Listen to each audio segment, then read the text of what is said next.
Good morning and welcome to the Morning Scoop for Saturday, October 2nd. This is your daily Buckeye fix. I'm Tom Orr. The Rutgers game is today. The game against Michigan in 56 days. You can tell the Rutgers game is today because Tony Gerdeman and I are standing in a hotel room. That hotel room is in New Jersey. That is where Rutgers is. That is where Ohio State is playing a little later on today. Tony, this is a series that Ohio State has just completely annihilated Rutgers in all 7 previous meetings. They have scored 42 points before Rutgers has gotten into double digits in any of their previous games. Nothing has been even close. You kind of get the sense, though, that today's game is probably going to be the end of that streak. It's going to be at least more interesting than the previous ones have. It better be. If Greg Schiano wants to continue to showcase the program and it is on the upswing, this is a huge opportunity. Last week they kind of failed. They failed last year against Michigan. They're still looking for that really signature kind of win.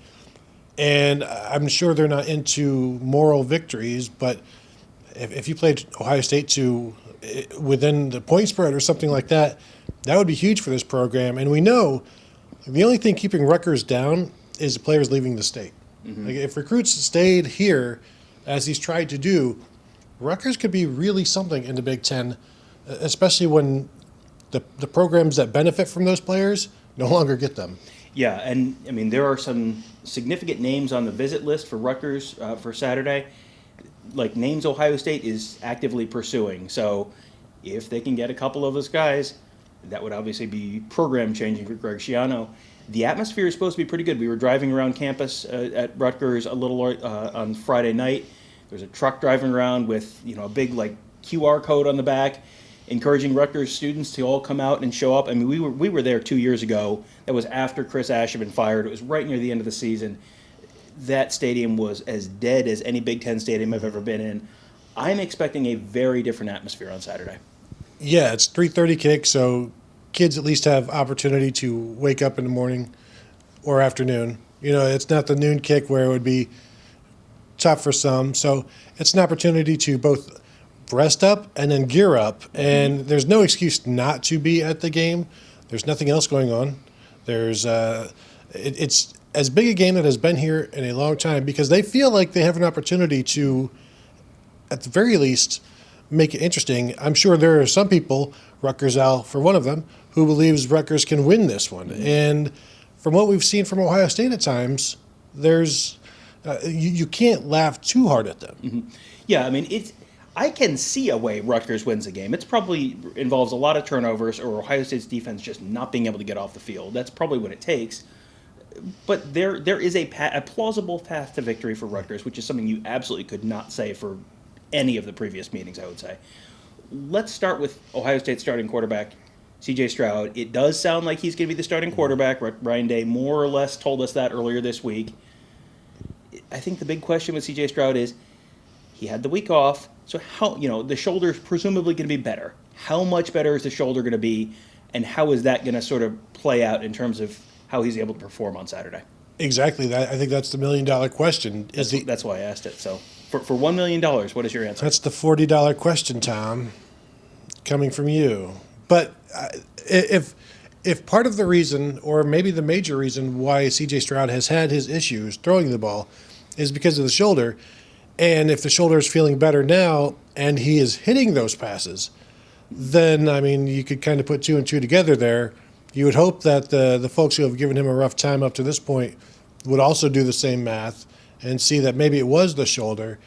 But also, if the shoulder's feeling good right now, great. I still wonder at what point does the shoulder start hurting again? I mean, is there something going on serious there? Is it a matter of, just after a couple weeks it'll be fine, or is it you continue to work it and it continues to be sore? And so it's going to be something that I don't think goes away this week no matter what. Something we've got to watch all year long. And if he gets hit, does that make it worse? And does that continue to limit him in the run game? You get the sense that's probably been one of the reasons they haven't been running him a lot. That running game is going to be crucial for the Buckeyes because, if I'm Greg Schiano, I look at this team and you do not have the players that Ohio State has. So you kind of have to pick your poison. And watching TreVeyon Henderson run for 9.5 or 6, whatever it is, yards per carry so far this year, if I'm going to pick my poison, that is not going to be the poison that just let that guy get 9.6 yards per carry. We'll stop the passing game. Like, there's no possible way that's the strategy. So you're gonna sell out to stop the run. You're gonna make CJ Stroud beat you. But to me, if Rutgers is doing that and Ohio State can still run the ball well, that's when, okay, maybe this is a lopsided win for Ohio State. Yeah, with TreVeyon, we saw Oregon do okay against him, but I think that was before he had assumed his full powers. Not that he's even there yet, but had assumed more powers. And so you're going to have to load up the box. But the problem is when he gets to the second level, as Ryan Day said, he's the guy that can go from the second level and house it. And he's different than anybody else Ohio State has in that way. And so you kind of designed ways to get him to that second level and then let him go do his thing. But it's going to be tough for him. I do expect a healthy amount of carries. And if you give this guy 20 to 25 carries, I don't see him being stopped in a way where there isn't a 25-yarder, a 30-yarder, a 40-yarder or more. This is a guy who I think already has, 4 30-yard carries in his 46 total attempts? Yeah, that's kind of the big question of the day to me is, can Rutgers take TreVeyon Henderson away from Ohio State? I feel like the answer is not entirely. And then it's at that point, it's just sort of a matter of where on the scale of not entirely. Is it not at all, or is it kind of but not completely? Because that I think might be the single thing that determines the most where this game ends up. Because even if CJ Stroud's a little bit off, Chris Olave, Garrett Wilson, Jackson Smith-Njigba, these guys are getting open. If you're not doubling those guys, and the expectation is Rutgers may have their top corner out again this week. If you don't have your top corner and you're selling out to stop the run and you've got those guys in single coverage, there are going to be a lot of opportunities for CJ Stroud to hit presumably fairly open receivers downfield. And if he's even just kind of on, it seems like they're going to hit some big plays in that passing game. Yeah, the windows will be fairly sizable, I would expect. And it's one of those things where on the deep stuff, you can just let them run underneath it. You don't have to hit this tiny window over the middle type of thing. And as we saw them do with Kyle McCord, go with some wide stuff. Go with some jet sweeps. Get a rhythm. Do a lot of the underneath stuff and just build from there. And I just think it's going to be really difficult to stop all of them, like everybody. And Chris Olave, Garrett Wilson, Jackson Smith-Njigba, Jeremy Ruckert, like all of these different guys where, sure, if you want to stop the run, and that's the number one goal of every single coach, especially a defensive-minded coach like Greg Schiano, you can go ahead and do that. But then I guess that is the poison that you'll take. It's the CJ Stroud. Let's see what he can do. And until he burns you, you don't change anything. And even when he burns you, it's still like, well, we still better stop the run.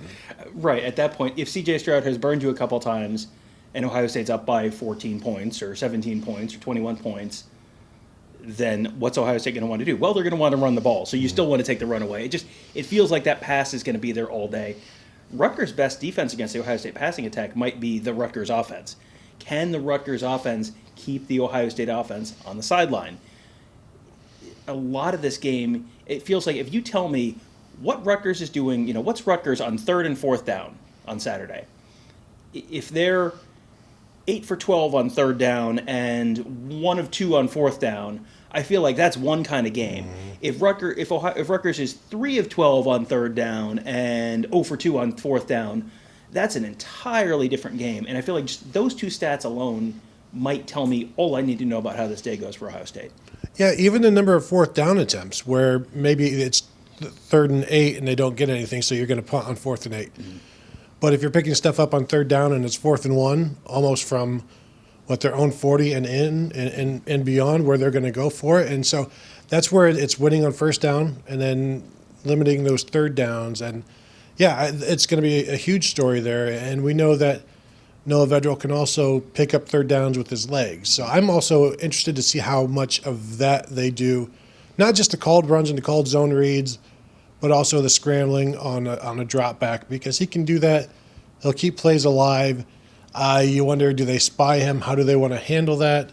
And with a spy, does that then take that guy out of the pass defense? And we've seen the Buckeyes struggle with the pass defense. So the way things look in the first half, things are going to change in the second half because both teams will adjust. Greg Schiano is great at adjusting, at least according to Ryan Day. But you look what they did against Michigan last week. Mm-hmm. It was 20-3 at the half, and Rutgers put on a pretty good display in the second half. Adjusted, did some things differently. So you have to expect some good coaching from the Rutgers side, to where it's going to be a tale of two halves almost, I think. Yeah, I mean, that was last week. It was 20-3 Michigan at the half. Rutgers ended up down 20-13 with the ball and a chance to tie or win in the last minute before Noah Vedral fumbled. Last year, Ohio State was up 35-3 at the half and 42-9 early in the after three quarters, and then Rutgers outscored them 18-7 in the fourth quarter. Rutgers is not going to quit. This is not the Chris Ash, late Kyle Flood kind of Rutgers. This is a Rutgers team that is, Ohio State's going to have to take them seriously, show them some respect. I am legitimately, this is one of these things I would never have thought. I am legitimately interested in to see what this game looks like. This is not going to be the Ohio State's stiffest test by any means, but I feel like we're going to learn a lot about Ohio State just based on what this game looks like. How does the defense respond against an offense that's not great? But, Tulsa's offense wasn't great, but Tulsa's offense moved the ball. Minnesota's offense wasn't great, but Minnesota's offense moved the ball. How are they going to respond against this Rutgers offense? How is the offense going to be able to run the ball against a team that's a Big Ten team that's trying to stop them from running the ball?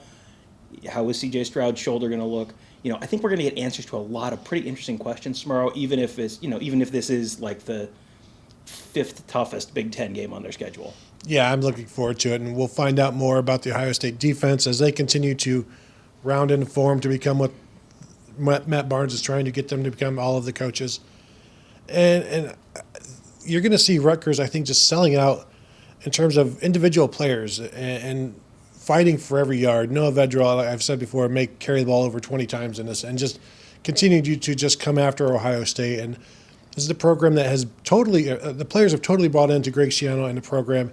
I think you're going to see a ton of fight, even as we saw last year. The game was completely over. They didn't stop. Yeah, if Noah Vedral and Isaiah Pacheco have 45 carries between them, that's probably a really uncomfortable afternoon for Ohio State fans. Not that Ohio State necessarily loses, but that means Rutgers is holding the ball, grinding the clock, taking possessions away from Ohio State, probably frustrating Ohio State a little bit. That's when you come out and you try and do too much, and then you turn it over real quick, or you go 3 and out, and then they get the ball back and they grind you some more. If those two guys have 15 carries, that tells me Ohio State wins by a bunch. If they have 40 carries, 45 carries, that tells me that it's probably a very uncomfortable afternoon for Ohio State. But it should be, whatever it is, it is going to be a very interesting game.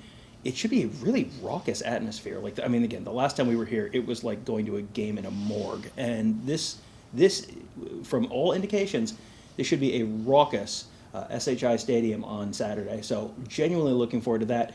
We are going to be live in the pregame out in front of the stadium, or out in one of the tailgating lots probably a little after noon on Saturday. We'll have all sorts of pregame coverage, lots of insight, analysis, answering your questions, all that good stuff from right here in lovely New Jersey. So make sure you check that all out at youtube.com/BuckeyeScoop.